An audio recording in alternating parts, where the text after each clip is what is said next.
जय हिंद बच्चों, मैं आपकी विज्ञान की टीचर और आज फिर से मैं विज्ञान क्लास में आपका स्वागत करती हूँ।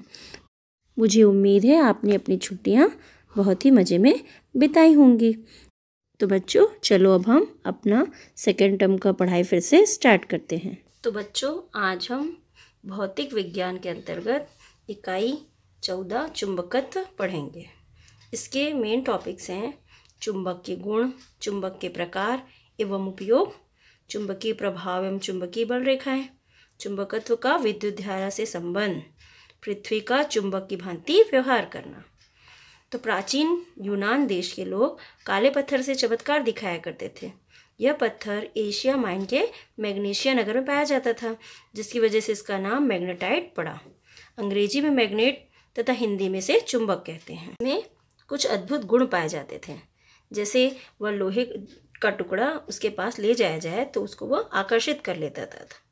और सबसे आश्चर्यजनक बात यह थी कि इसे एक लंबे धागे में बांध दिया जाए और उसे स्वतंत्रता पूर्वक लटकाया जाता था तो यह उत्तर दक्षिण दिशा की ओर ही स्थिर हो जाता था। इसके इस गुण के कारण यात्री इसका उपयोग यात्रा के दौरान दिशा ज्ञात करने के लिए करते थे। इसलिए इस पत्थर को अग्रम पत्थर या लेड स्टोन भी कहा जाने लगा। ऐसे पदार्थ जो लोहे या लोहे से बनी वस्तुओं को अपनी ओर खींचते हैं चुंबक कहलाते हैं, तथा जो पदार्थ चुंबक की ओर आकर्षित होते हैं चुंबकीय पदार्थ कहलाते हैं। चुंबक के प्रकार। चुंबक दो प्रकार के होते हैं। पहला है प्राकृतिक और दूसरा है कृत्रिम चुंबक। प्राकृतिक चुंबक प्रकृति में स्वतंत्र रूप से पाए जाने वाले चुंबक को प्राकृतिक चुंबक कहते हैं और इसे हम अपनी इच्छा शक्ति से नहीं बना सकते। दूसरा है कृत्रिम चुंबक। मानव द्वारा निर्मित चुंबक को कृत्रिम चुंबक कहते हैं। इन्हें हम अपनी आवश्यकता अनुसार भिन्न आकृतियों में बना सकते हैं। और कृत्रिम चुंबक दो प्रकार के होते हैं। पहला स्थायी और दूसरा अस्थायी चुंबक। स्थायी चुंबक। जिस चुंबक में चुंबकत्व का गुण स्थायी होता है उसे स्थायी चुंबक कहते हैं। ये चुंबक लोहे, निकेल, कोबाल्ट आदि से बनाए जाते हैं। इसका चुंबकत्व शीघ्र नष्ट नहीं होता, अतः ये लंबे समय तक उपयोग में लाए जा सकते हैं। दूसरा है अस्थायी चुंबक। अस्थायी चुंबक वह चुंबक है जिसका गुण स्थायी नहीं रहता और इस चुंबक को अस्थायी चुंबक कहते हैं। अस्थायी चुंबक बनाने के लिए नर्म लोहे के चद्दर लेकर उस पर तार को लपेटा जाता है और उसमें विद्युत धारा प्रवाहित की जाती है।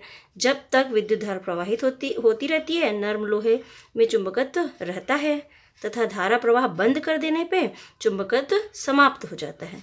इन्हें विद्युत चुंबक कहते हैं। कृत्रिम चुंबकों के नाम उसकी आकृति के आधार पर निम्न है। पहला है नाल चुंबक। यह अंग्रेजी के यू के आकार का होता है। दूसरा है दंड चुंबक। यह आयताकार और बेलनाकार होता है, जैसे कि इस चित्र में दिखाया गया। तीसरा है चुंबकीय सुई। सुई के आकार का होने के कारण इसे चुंबकीय सुई कहते हैं। इसके उत्तर की ओर का सिरा उत्तरी ध्रुव और दक्षिण की ओर का सिरा दक्षिणी ध्रुव कहलाता है। अगला है चुंबकीय कंपास या कंपास सुई। यह एक छोटी चुंबकीय सुई है जो एक डिबिया में बंद रहती है। डिब्बे के ऊपर कांच की प्लेट लगी होती है। इसमें भी उत्तर की ओर का सिरा उत्तरी ध्रुव और दक्षिण की ओर का सिरा दक्षिणी ध्रुव होता है। क्या आप जानते हैं लगभग 1800 वर्ष पूर्व सर्वप्रथम चीन देश ने चुंबक के दिशा बताने के गुण का उपयोग करके चुंबकीय कंपास का आविष्कार किया। इसकी खोज से समुद्री यात्रा और व्यापार के क्षेत्र में नई क्रांति आई। इसके अतिरिक्त विश्व के बहुत से नए स्थानों की खोज की गई। जो हमारा अगला टॉपिक है चुंबक के गुण। चुंबक के गुणों को दिखाने के लिए यहाँ आपको कुछ क्रियाकलाप दिए गए हैं, जिनसे यह निष्कर्ष निकलता है कि स्वतंत्रता पूर्वक लटकाने पर चुंबक सदैव उत्तर दक्षिण दिशा में ही स्थिर होता है। चुंबक चुंबकीय पदार्थों को अपनी ओर आकर्षित करता है। चुंबक के सिरों पर चुंबकत्व सबसे अधिक तथा मध्य में कम होता है।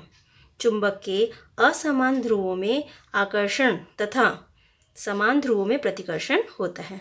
बच्चों, इन दिए गए 4 क्रियाकलापों में से किसी एक क्रियाकलाप को आप करके उसका एक वीडियो बनाकर मेरे नंबर पर सेंड करें। तो बच्चों, आज की इस वीडियो में हमने चुंबक के गुण और चुंबक के प्रकार के बारे में पढ़ा। अगले वीडियो में हम इसके अगले भाग को पढ़ेंगे। धन्यवाद बच्चों।